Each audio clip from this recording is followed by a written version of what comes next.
In Texas program, George McFarlane, Seven Waters Advisors. All of our life savings just kind of went down the drain earlier in the week. There's, you can have all you want, but when Mother Nature does her thing, right, you can have empty pockets real fast trying to repair all the damage.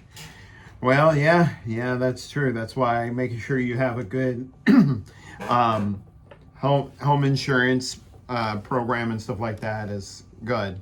I know that there are a lot of people who do what's known as ACV, actual cash value policies on their homes. Sometimes you don't have a choice. The insurance companies will only give you those based off the type of home that you have.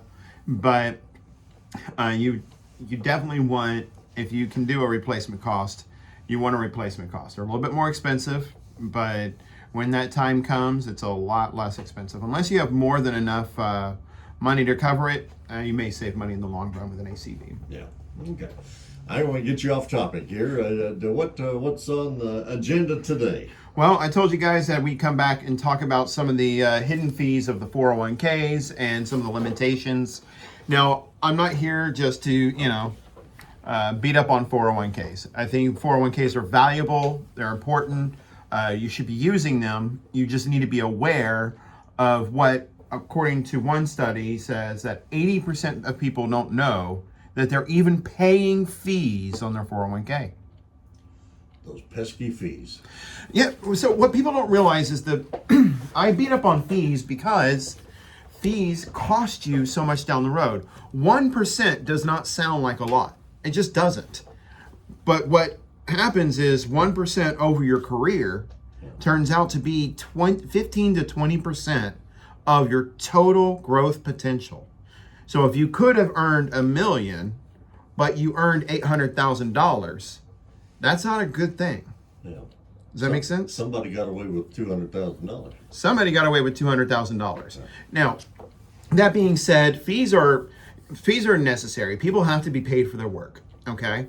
That being said, fees should be disclosed. You should know what you're paying, and then you should have the right to decide if that fee is valuable to you, in the fact that whatever they're offering, the more than compensates for that fee, right? Yeah. So those are the things that are important. I'm not saying you should never pay fees, that nobody should ever pay fees.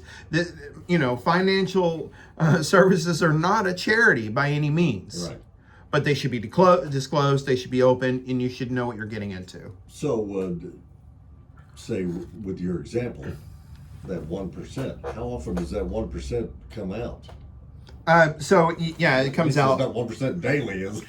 Well, it's annually, Okay. and it depends on. And 1% is just an example. Every mutual fund, every 401k, mutual funds was last week. Every 401k is a little different, right? As far as how many fees they have.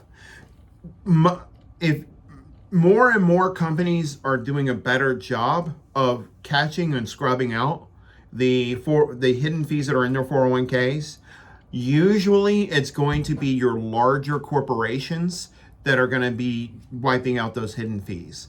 But still to this day, 75% of 401ks have hidden fees. Okay? And then I'm assuming there's a bunch of fees that aren't hidden at all. Sure. Yes and no. Oh. Okay. They've become more creative in how they hide them, right? Because it's now illegal to hide your fees per se. So they do things like revenue sharing, which is instead of showing the 401k having a fee, the 401k goes over to the mutual fund and says, if you want to play ball in our court, you're going to have to share your revenue with us. It's called revenue sharing. And then what happens is the mutual fund then beefs up their fees. So if you were to go to that mutual fund outside of the 401k, you would find that fee would be actually a little bit less than what it is inside the mutual fund. So the other way is that you don't see the actual disclosed fees in your quarterly or annual statements. You see them only in the actual prospectus of the 401k itself. So you'd have to go and look for inside of that. Then you'd have to read through their ambiguous language to understand what they're trying to call a fee. There's 17 different charges that don't even look like charges that you could potentially have inside of a 401k. So there's a lot of extra fees that are inside of it. But again, I'm not discouraging you guys from putting your money into your 401k. What I'm saying is you may not be fee free if you think it is. And if you don't mind, and enlighten us, I've never had one. Okay. I know it seems like years ago they were promoted heavily by somebody. Yep. It was like that's the thing to have. You got to have one of those. Boy, if you could work for a company that offers that and matches that and all that stuff, then you have hit the big time. Who always promoted that? You heard it. I heard it, but I don't know who was pushing that idea. All right. So that's a really good question. And I'm currently trying to edit down the answer for you because instead of spending 15 minutes here, we could spend 3 hours here. Sure. But in 1978, the 401k code was created. In 1980, a clever man whose name I can't think of right now looked at that code and realized he can create an employer-sponsored retirement plan that would then provide employers and employees a tax-deferred way of saving their money. And what makes the 401k so valuable, why it's promoted so much, is because, number one, back before 1980, if you had a retirement plan, it was a pension. Okay? Yeah. So imagine running a company and you're promising your employee a pension. What that means is I'm guaranteeing that if you work for me for a certain number of years, usually it was at least 5 to 10 years, now I'm going to guarantee you a certain payout for the rest of your life. And generally the idea is if you work for them for 40 years, you would get 80% of your income. So could you imagine hiring somebody and knowing that one day after they're not working for you, they're not generating income for you, you've got to give them a payment for the rest of their life, equal up to 80% of the pay that you were paying them when they retired. So it's what's known as a huge future risk. It was an insurance plan. They were basically, pensions are also known as annuities. So they were just a guaranteed plan, and the employer had to fund them. And those were generally marketed inside. Those were generally grown inside the stock market. So it was these large pension plans that were investing in the stock market. There's kind of a risk on the employee's part too, though. What if they work for somebody for 10, 15 years and then they retired expecting to get that pension? Whoops, old Joe Blow Enterprises has gone out of business. Exactly. Yeah. So whenever the 401k came out, and now the average Joe could actually be the one investing in the stock market, but then when in that time, taxes were as high as 70%. So now you can defer those taxes. Holy cow. And then now you get to be in the stock market. The employer goes, oh my gosh, I'm not having to fund these guys in the future. So I will. I'm more than happy to match some of your pay because I can quantify for that now. And that's easier for me. So you fast forward down the road, and if there's a place where money is being made, you know that there are going to be people that got to come in and figure out how to make some money off that money that's being made. So is it also safe to say then, and this may go back to the beginning of time here, but anytime money's involved, there is some sleight of hand involved as well. That's true. That's true. Moths come to light, right? Wolves look for the sheep. That's the way it works. So it got so bad that a few years ago that Congress started forcing 401k plans to disclose their fees. And that's why I said they're starting to hide them. But the good thing one thing I love about capitalism in the market is because people are becoming more and more aware of it, people are becoming more and more aware of things like index funds. These shifty ways of hiding fees are becoming more difficult for these 401k providers. And so slowly some of these extra fees are going away. But it's still, like I said, more than 75%. So it's not going away tomorrow, and you need to be aware of it.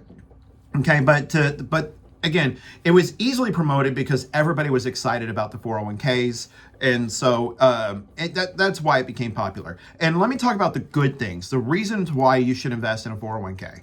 Number one, if your employer is investing with you, in fact, if they're matching with you, and you don't take advantage of that match, you're leaving money on the table.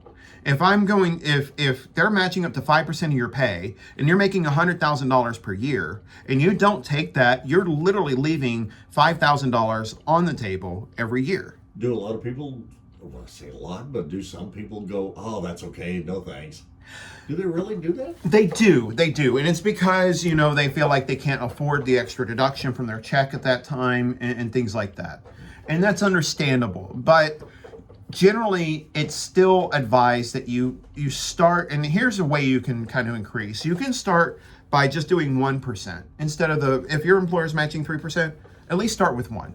Capture some of that money. And the moment you get a raise, put half, if not all of that raise, into that 401k. And the next time you get a raise, do that again until you get up to employer matching, okay? Now, should you only contribute up to what the employer matches? And what I would say, it kind of depends, but usually yes, because then once you meet the employer's matching, then you can do some of your own investments outside of the 401k. You can go into an IRA, you can go into a Roth IRA, or you can just do regular investing. Because you remember, whenever you invest in a 401k, usually, now there are Roth options inside of a 401k, but when you invest inside of a 401k, then your investments options are limited to whatever your 401k provider provides you. And I've seen a lot of 401k plans, and some of the options they offer people are just terrible. They're not efficient for the clients. They're bloated and they're heavy, again, because especially with revenue sharing, it's an advantage to the 401k providers to pick the funds that are profitable to them more than it is that's profitable to the employee. So for me, I think having the flexibility of investing outside of the 401k is still done. You really want to hit at least 10% per year, if not more, of your income into your retirement, and potentially more if you're closer to retirement, to make sure you have a stable retirement. Okay. Does that make sense? It does. And all of that, in infinite detail, can be found out if folks call you in Seven Waters Advice. Yes, please. Look, if nothing else, if you go, oh, I've never heard that I'm paying fees, well, bring your 401k stuff to me, and we can take a look at it and see what kind of fees that you're paying right now. But is there better ways to do it? I would say 100% you need to take advantage of your matching. Then it really doesn't matter that they're paying fees, because you're still getting a guaranteed 100% return of your investment right away, and that compensates for some of the fees you're already paying. Going above that, for the most part, is usually not a great idea. Invest outside of that. That's what I would say. And then, of course, you don't have to wait till you're retired even to roll over that 401k. So once you hit 59 and a half, you can take that 401k and move it into something that's more efficient as far as fees. And even if you're not 59 and a half, if you've worked at a company, you have a 401k and you're not at that company anymore, instead of putting it into another fund that's paying high fees, you can roll it into an IRA and not pay those same kind of fees, and could probably have better returns and stuff like that. So we can look at those things. So if you have old 401ks, if you're over 59, or if you just want to know what that is, 903-445-1061. Again, that's 903-445-1061. You'll be calling me directly, and it doesn't cost anything to come and sit down with me. I'm the least high pressure guy you'll ever meet. If we just sit down and educate, I'm great with that. And what happens, some people, when they sit down to talk to me, they go, hey, you know what? Maybe you can help me. And that's where the relationship starts. Okay? Tax day coming up. Anything tax related you need to stress to folks this morning? I mean, I would say go see your CPA. If you don't have a CPA, I've always found a good CPA is more than worth the fees that they charge. So that's what I would say for now. And their fees aren't hidden. No, they tell you exactly what they're charging. I feel like CPAs are definitely wonderful guys to work with. Very good. George McFarlane, Seven Waters Advisors. What's the topic Sunday morning? The topic for Sunday morning. Boy, I just recorded it. Trick question there.